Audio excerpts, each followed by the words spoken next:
Hi, everyone. Welcome back to Mama Genius Festival / podcast. We get to do it all. And again, we've had so many amazing women speakers coming on here telling us about different objects. And we are not short on the next one. Willa Doreen is going to give us some tips on the special learning needs and how to get into. She's been such a specialist in helping dyslexic readers, and she's helped my son. And she has a wealth of knowledge that I cannot wait to share with all of you. So we are going to go ahead and introduce the podcast and get started because welcome to Mama Genius Hub podcast, where we support moms with big dreams from entrepreneurship to personal aspirations. I'm your host, Michelle Kaiser, and I'm here to help you unlock your potential in all areas of life. Join us as we explore strategies for thriving in motherhood while pursuing the dreams, the key to actually unlocking your genius. Subscribe now and embark on a journey to realize your fullest potential. And I cannot wait to bring up Willa. She is a special needs educator of 47 years, both in the public and private educational system. She has the honor of working with over 10,000 families and tutors of individualized reading programs, and now has come online to empower 10,000 more. And I know she'll probably do even more than that because she's amazing. She's a founder and CEO of LaBlancq and Associates Learning Institute, providing reading grade level assessments and programming for the last 34 years. And she admits her passion in life and reason for being is to watch the feeling of helplessness and anger turn into empowerment and joy. And don't we want that for all of our kids? Welcome to the Mama Genius podcast, Willa. We are so excited to have you on today. Thank you, Michelle. I was just reminiscing. I told you when we were getting ready, when I found out I was going to be on camera, I thought, oh, I better comb my hair. And so as I was hiding my phones and combing my hair, I was reminiscing about you and I. Like we go back now, what, 3 or 4 years, and how far you've come. Now, you feel the same way about me. We were both busy coming online, but how you can see it better in others. And your Mama Genius is just phenomenal. You've got such a gorgeous, loving community. Like, I just really find that with your moms and the way you operate. And think of where we were 4 years ago. Yeah, and Liam, like what you and Liam are doing, it brings tears to my eyes. You talk about joy. That's where I get my joy. I'm so honored to be here. I really am, and I'm sincere when I say that. Oh, I'm honored to have you on here because it's so true. The growth and just the things that we've accomplished together and just supporting each other along the way. And really, again, when you find those people that you can hold Mhm. accountable and keep you in Yeah, place, and just that you can always call on, like, Will's calling. All right, I'll see you later, guys. I'm going to talk to Willa. And you know that, and you feel that in you, and you feel that yeah. connection, and you see that. And so, yeah, I am so honored because I've seen the growth and I know how much you have to offer to the audience today and giving those tips and how to help that. So I'd love to hear, just jump right in and hear more about what brought you to wanting to do this.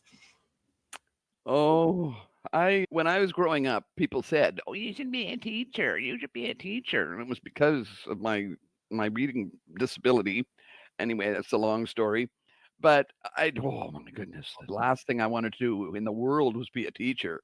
I was a teacher's worst nice nightmare. I have so many teachers out there that we ended up okay as I got older, but I was a hellion.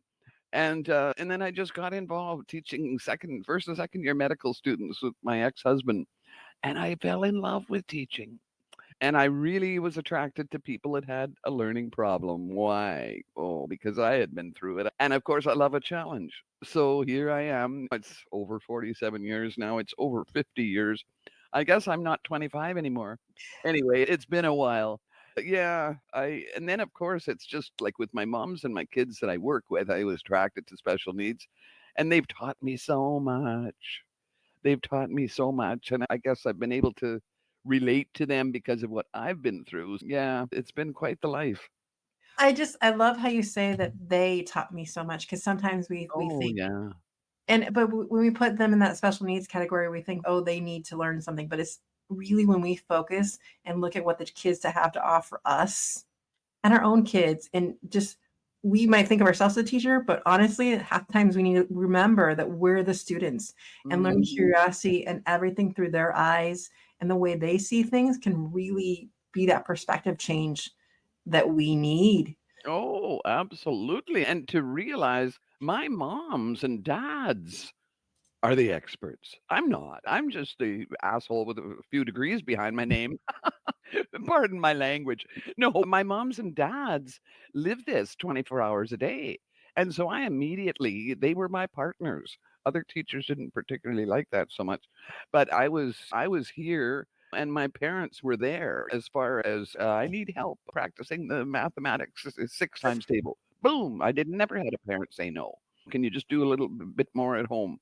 I just worked along with them, and some of my homeschooling moms now and dads and my private school people that have their kids in private school are still really hammering away on programming for their kids. And they're amazing and walking, talking encyclopedias as well as being experts on their kids. Yeah, it's fun stuff. I love that so much. And I want to just dive into your expertise and how we can help the mom. So if a mom is having struggling reading with their kids, where is the first place to start? As I say, number one, you're not alone. If you like being online, find a supportive group. There's lots of support groups on Facebook, one of which happens to be mine. But there's tons of groups all over the net, never mind just Facebook. With the schoolroom teacher is a really good place to start. That's what we go through in our programming is how to, because a lot of moms are shy about doing that. But if you reach out to the teacher, I ask for an interview. Their teachers are all heart. They really are. They care, and get on it early. And or if it's something appears in grade 10, get on it. It could be a behavior problem. Get on it. Something's causing that behavior. Investigate it.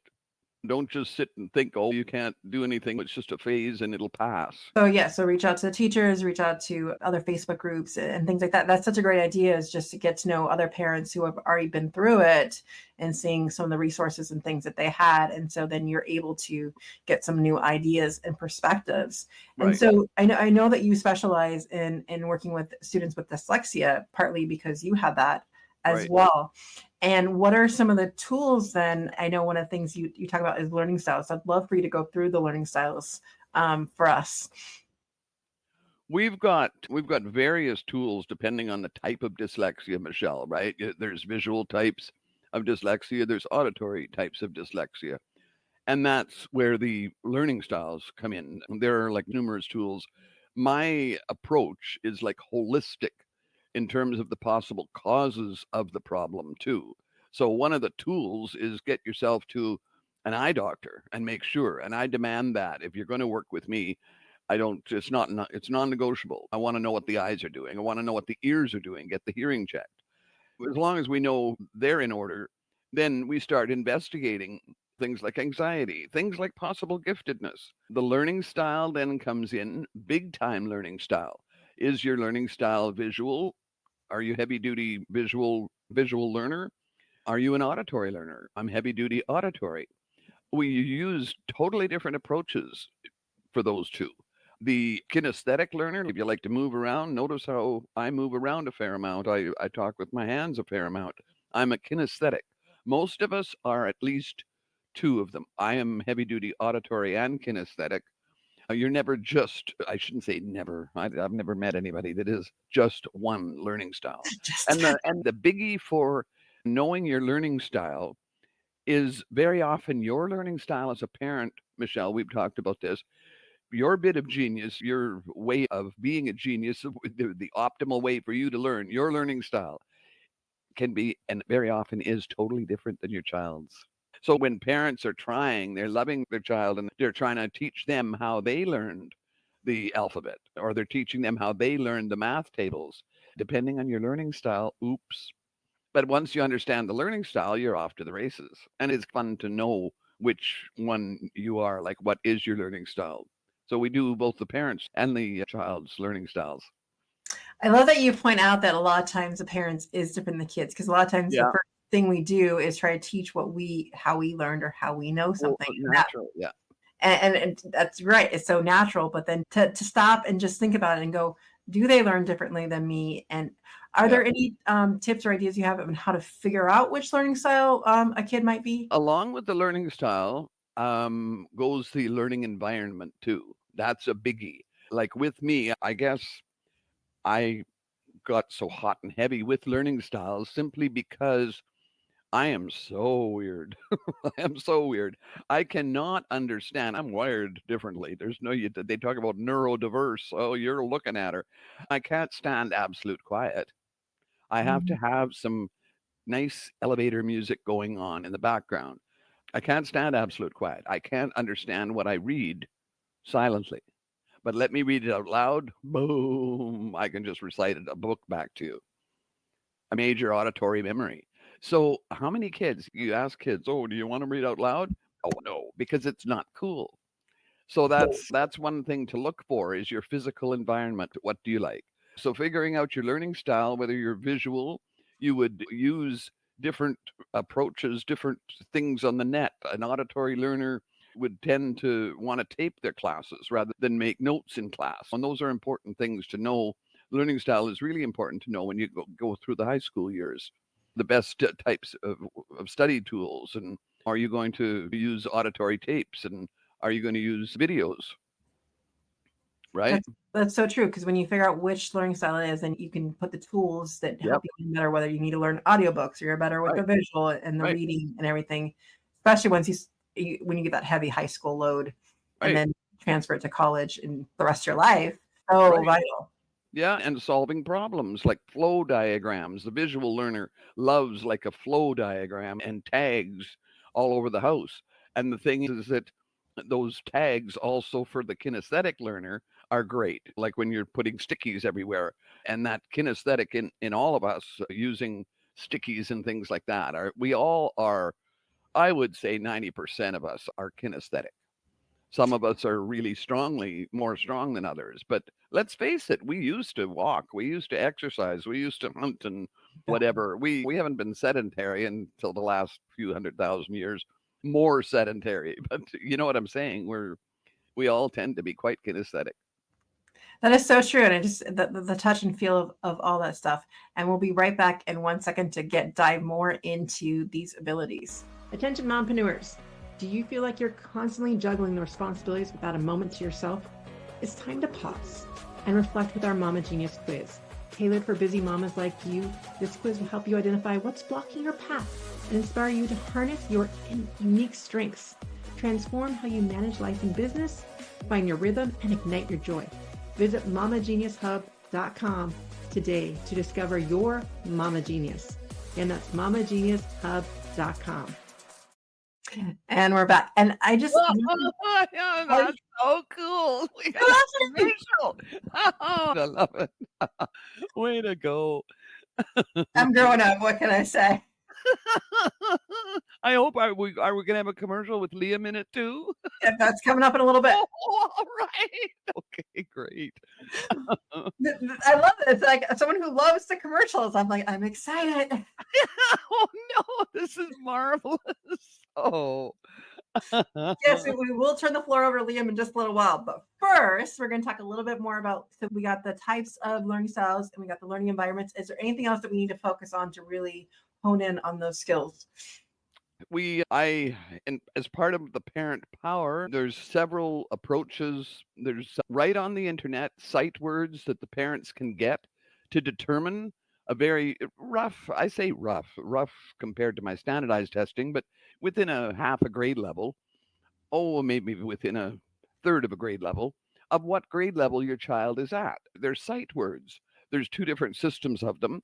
We zero in there, and then you can get tons and tons of resources on learning those sight words. And you can follow your child's progress, Michelle. Just because you may get some phonics and whatever skills going that need a little bit more in grade 3, don't leave it. Don't leave it. Check it out in grade 4. Check it out again in grade 5.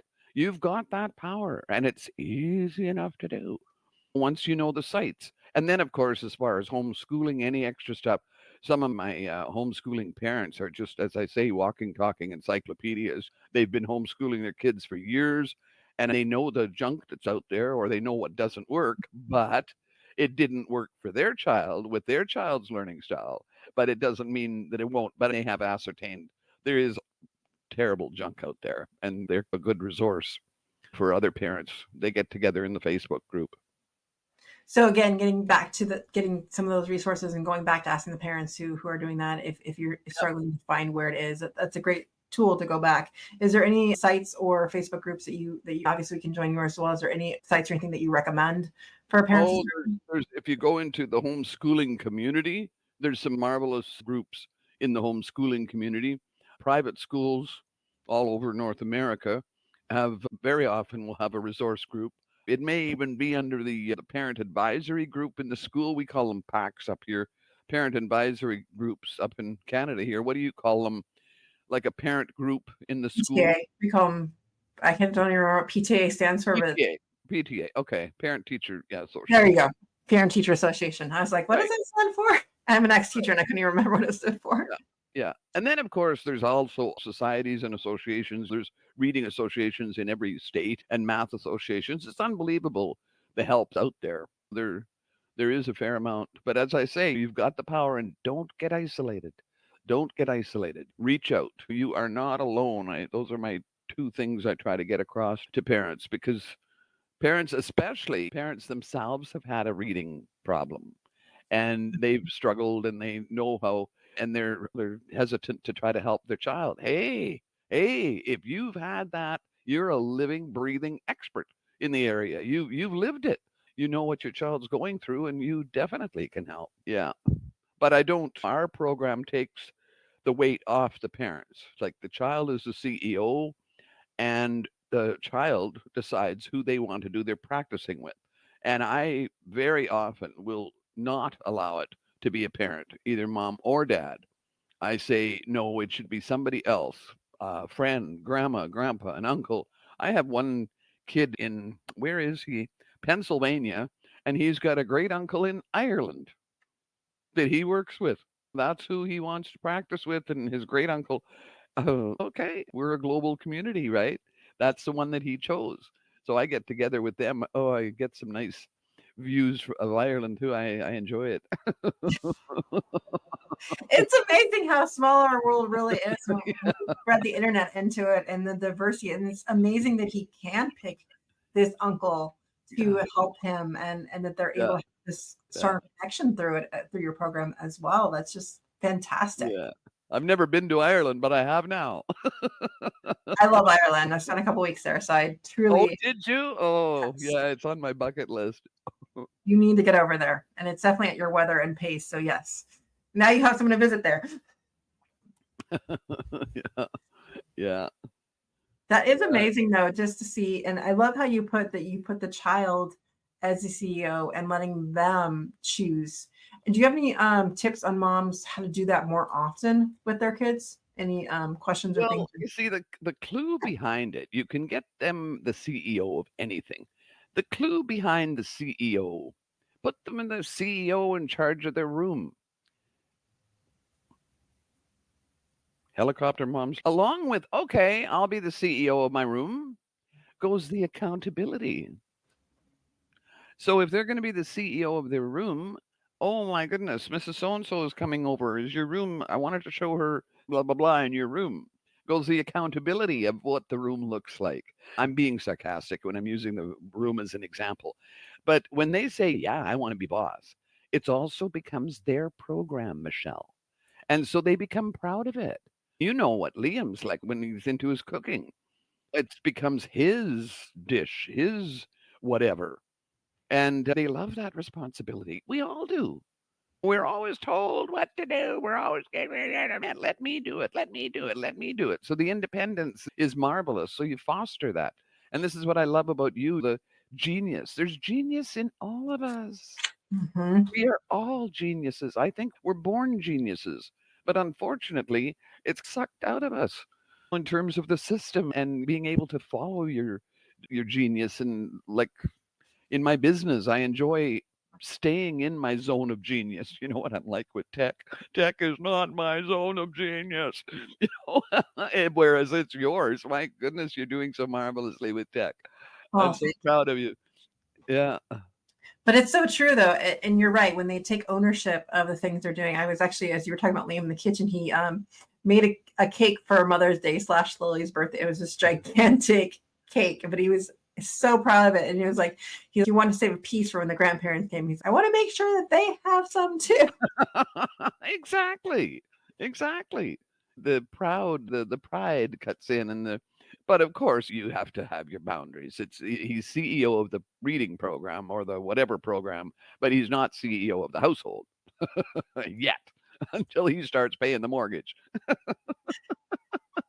Yes, and they need to know what that means first before they can see doing it. My mother used to say, when you start paying the bills around here, then you can make the rules. And that was it. So true, so true. But giving that leeway and, like you said, being the CEO of their space and their Yeah. areas and giving them a taste of what it is, because it's a lot of times it looks so much better, but then the responsibility and the accountability does come with it as well. Yeah. Yeah. Taking control of all of it. And I love how you say with the reading as well is giving them the form to do that and to really bring that into place. It's amazing. Yeah. And yet we're a team. We're a team. We're there. I say we, myself and mom and dad and the tutor. We're there as resource people, but it's their program. So if we're stuck, all right, okay, this worked, didn't work. Let's try something else. We're here as resource people to help him figure out or her figure out how they best learn. We're there to help. Let's try this. Let's try that. Oh, my lights just dimmed. Ooh, I have major thunderclap. I hope I don't lose you. We were getting those before. On that note, I'd love to start asking you what book or podcast or what's inspired you that you want to share with the audience and give some ideas to. My mother. My mother was my inspiration in everything. She still is. She's on the wall if you see behind me. Second to my mother, lately, what's my inspiration? People like you. When I meet people, I'm meeting so many people online. First and foremost, of course, my kids that I'm working with, my moms that I'm working with. And my inspiration is to watch the development in everybody. And I have to remind, as I reminisce with where we were 3 and 4 years ago, then I think I was, oh, wow, how far I've come. I'm publishing a book now. I'm speaking. I'm actually really enjoying speaking. This is my first podcast, but I'm speaking a lot and mapping out my course. But the thing is that that joy that I get when somebody's eyes light up and the joy that I get to do the reminiscing thing and think, oh wow, look at what Michelle's built, and oh, they're on their way to Tanzania, and that is well, priceless, absolute priceless. Yeah. Well, I think that leads also just into the question, how do you define success and how do you celebrate it? Success is that joy that I see when somebody's eyes are lighting up, the smile that I get on somebody's face. When I wake up in the morning, I'll think of what happened yesterday in that realm, what is going to happen today in that realm. My grandmother used to say, the best kind of love is the kind you give away. And I Mm. never really understood it until I got into my teens and I started babysitting. And that's why I think I love moms so much. I've never been a mom myself. The motherhood and the actual givingness of motherhood is precious in itself, even though sometimes we get eaten up. And this is why I have to kind of, part of empowering my moms is self-care and taking care of themselves because they get lost in the shuffle. But it is that joy of the joy of giving. And I probably die in a Zoom room. I'll never retire. You'll never get, where am I going to get this anyplace else? I'll be in the middle of, okay, let's get ready for it. Oh, here, rest in peace, Willa Doreen. We can have a little memoriam on Zoom as I'm 90. I don't know whether to laugh or cry right now, but I'm laughing. Oh, dear. I know, I'm crazy.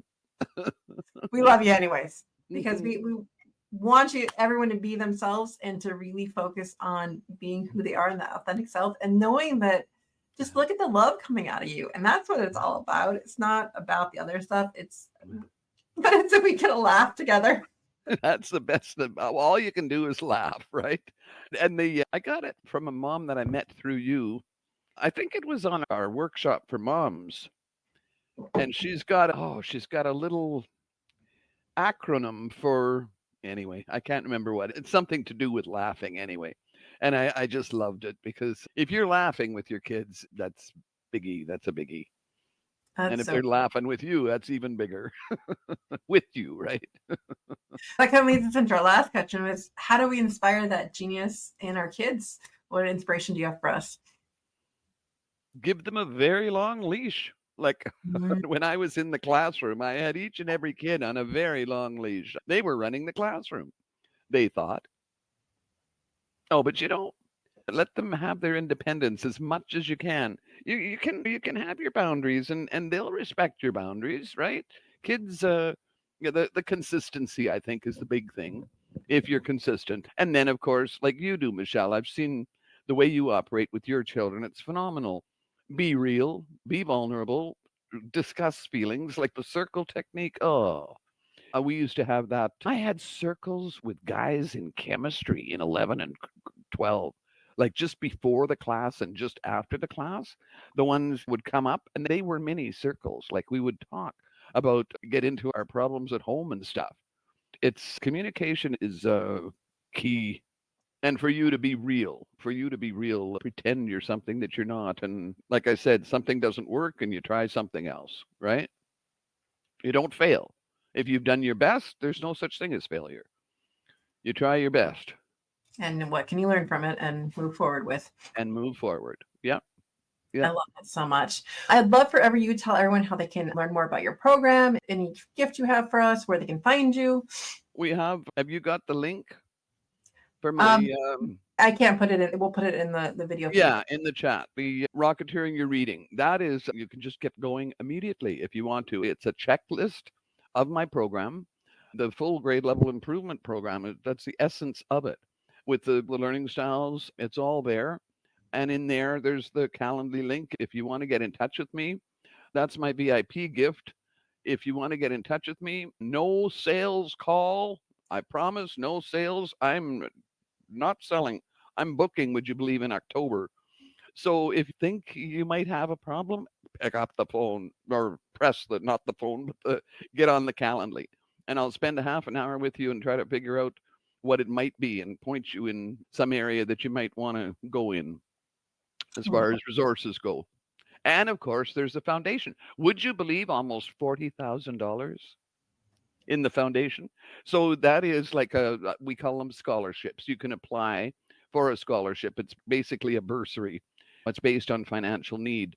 Every child matters. Every child deserves a chance. So we're not just providing resources. We've actually got a parent on salary now, which is nice. The lawyer's still working for free, which is great.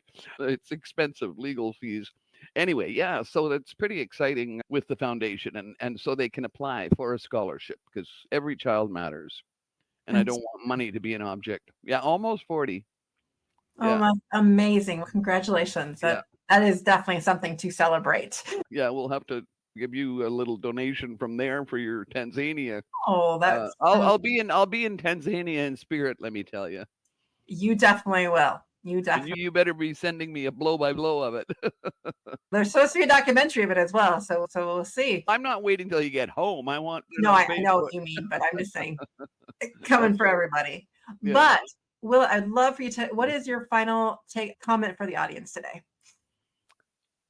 Love yourself.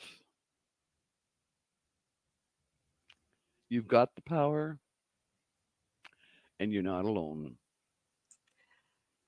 I can't thank you enough for coming on today and sharing your wisdom with us. And I just always feel so honored to be in your presence. And I'm going to put you backstage right now while I go over my takeaways from your talk today. Right. So everyone, wasn't Willow amazing? I'm going to go through the great state. I'm just going to start with the greatest kind of love is the one you give away. Let's just start right there with that. That's just, we need to remember that. But let's go through our main takeaways. So number one is make sure you don't find yourself alone. There is support out there. If you feel like you're alone, don't get isolated. Look for those Facebook groups.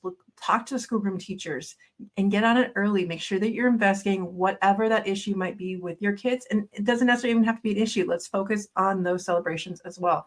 Number two, there are different types of dyslexia. There could be a visual one, there could be an audio one. So make sure that you're going to get your ears checked out, make sure you're getting your eyes checked out by the doctors, because you want to make sure that all those things are in line before you start going through a diagnosis and making sure. So you're investigating that anxiety, whether they're gifted, and then making sure that you're going through the learning styles. Are they more visual, auditory, or kinesthetic? And really diving into those to see what are the best ways that my child learns, which may be very different from how you learn as a parent. So keep that in mind, which then leads us into number 3 is looking at your environment. How, based on their learning styles and things, do they study better? Maybe they need music, and it's not a bad thing if they're listening to music and they don't need that silence, and they might need to read aloud versus reading in their head because it doesn't make as much sense to them. So make sure that you look for those cues from the child, not from what you think is around, but actually start listening and having those conversations with the child. And then when you're getting down to the nitty-gritty of it, there are the sight words available to determine a rough level of where your child is at, what grade level they're at, what progress they're making. And remember, you can do that throughout. And she also recommended going to some of those homeschooling communities because there's lots of resources in there that might be very useful for you on that path. And then number 5, I love this, is making your child the CEO in whatever you determine, whether it's a room or especially in their education, making sure that they're in charge of the things that they're doing, having say in it, and giving them that long leash to create that creativity. And so thank you so much for joining me today on the Mama Genius Hub podcast. Thank you, Willa, for giving us all this great inspiration today. And we'll see you on the next episode. Thank you for joining us in today's episode of the Mama Genius Hub podcast. If you found value in our conversation, please share this episode with another mama who might benefit. Sharing helps us build a supportive community and reach out to more mamas like you. After all, it's more fun when we do motherhood together. Until next time, stay motivated and continue to pursue your dreams as you shine in your genius.